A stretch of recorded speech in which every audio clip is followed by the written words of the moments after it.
পুলিশের বিরুদ্ধে গুন্ডাগিরির অভিযোগ তুললেন বিজেপির যুব মোর্চা রাজ্য সভাপতি তথা বিধায়ক হিরণ চট্টোপাধ্যায়। পুরাতন মালদার সেতু মোড়ে সাংবাদিক বৈঠকে পুলিশকে আক্রমণ করেন তিনি। অভিযোগ, 25শে ডিসেম্বর গাজলের শহীদপুর মোড়ের বাড়ি থেকে ডেকে নিয়ে গিয়ে যুব মোর্চার জেলা সাধারণ সম্পাদক প্রশান্ত মাহাতোকে মারধর করে পুলিশ। অচৈতন্য হয়ে পড়লে প্রশান্ত বাবুকে গাজল গ্রামীণ হাসপাতালে নিয়ে যাওয়া হয়। পরে প্রশান্ত বাবুকে পাশে বসিয়ে পুলিশের বিরুদ্ধে আন্দোলনের হুঁশিয়ারি দেন হিরণ। তিনি বলেন, পুলিশ গুন্ডার মতো কাজ করেছে। আমাদের নেতাকে থানায় নিয়ে গিয়ে নৃশংসভাবে পুলিশ মারধর করেছে। এরই প্রতিবাদে আমরা আগামী দিনে আন্দোলন করব। এছাড়া কলকাতা ফিল্ম ফেস্টিভ্যালে সালমান খানের সঙ্গে মুখ্যমন্ত্রীর নাচ নিয়েও কটাক্ষ করেন হিরণ। তিনি জানান, সালমান খান রাজ্যের পরিস্থিতি জানলে নাচা তো দূরের কথা, বাংলাতেই আসতেন না। দেখুন, ভারতীয় জনতা যুব মোর্চার উত্তর মালদার আমাদের সাধারণ সম্পাদক প্রশান্ত মাহাতো আমার পাশে বসে আছেন। প্রশান্তকে গত 25শে ডিসেম্বর তৃণমূল কংগ্রেসের গুন্ডা বাহিনী, পুলিশ বাহিনী তারা তাকে তুলে নিয়ে যায় এবং তুলে নিয়ে গিয়ে থানায় গিয়ে বেধড়ক মার মারে। এমন মার মেরেছে, দেখুন তার হাত মেরে ভেঙে দিয়েছে, দেখতে পাচ্ছেন। তার আমাদের কাছে প্রেসক্রিপশানও আছে। দেখুন, গাজল স্টেট জেনারেল হসপিটালের প্রেসক্রিপশান, সেই প্রেসক্রিপশানে লেখাও আছে এবং ওর আজকে যে হাত ভেঙেছে তার এক্সরে রিপোর্টও আমাদের কাছে আছে। সবই আপনাদেরকে দিয়ে দেবো আলাদা করে।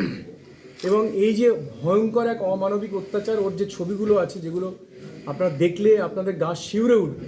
এই যে যুব মোর্চার ওপরে মাননীয় মুখ্যমন্ত্রীর যে ভয়ঙ্কর আক্রমণ, কারণ তৃণমূলের তো এখন গুন্ডা বাহিনী প্রায় শেষের পথে।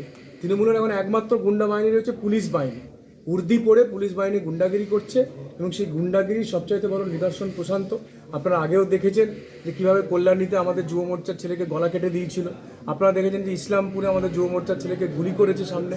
তো এইভাবে যুব মোর্চার উপর আক্রমণ করছে। এই আক্রমণ আমরা আর সহ্য করব না। আজকে আপনাদের মাধ্যমে সমস্ত বাংলার মানুষকে জানাতে চাই যে আমাদের ভারতীয় জনতা যুব মোর্চা আমরা সবাই মিলে আন্দোলনে নামবো, কারণ এই অত্যাচার মুখ্যমন্ত্রীর, পুলিশ মন্ত্রীর আমরা আর সহ্য করব না। আমি সকাল 11টা, সাড়ে 11টা এরকম সামথিং খাওয়া দাওয়া করে আমাদের গ্রামের বাড়ি যে সৈয়দপুর, ওখানে খাওয়া দাওয়া করে স্ট্যান্ডে পুরীর দোকান আছে, কচুরির দোকান, ওখানে এসে বসে আছি। ইতিমধ্যে বসে আছি, 2 মিনিটের মধ্যে পুলিশ আসবে। পুলিশ এসে আমাকে উঠিয়ে নিয়ে যায়, বলে একটা ছবি দেখায়, ফুটেজ দেখায় না, একটা ছবি দেখায় যে তুমি বাইক চুরি করছো। আমি বললাম আমি বাইক চুরি করিনি, আমি তো অন্য জায়গায় ছিলাম, আমি বাইক চুরি করিনি। বাস এইটুকুটা বলে আমাকে নিয়ে চলে যায় থানাতে। একদম ডাইরেক্ট একটা ঘরে ঢুকিয়ে দেয়। নবীনবাবু আর 5জন সেবিক মিলে পুরো হারে আমাকে মারে। বাস এটাই। কি দিয়ে মারে? এরকম মোটা বাত্তা না, অ্যাকচুয়ালি গোল লাঠি টাইপের। 5 জন পুরো একদম চারিদিক থেকে মারতে থাকে একদম। বাস আমার এই জায়গাটাতে ভেঙে গেছে পুরো একদম চারিদিকে।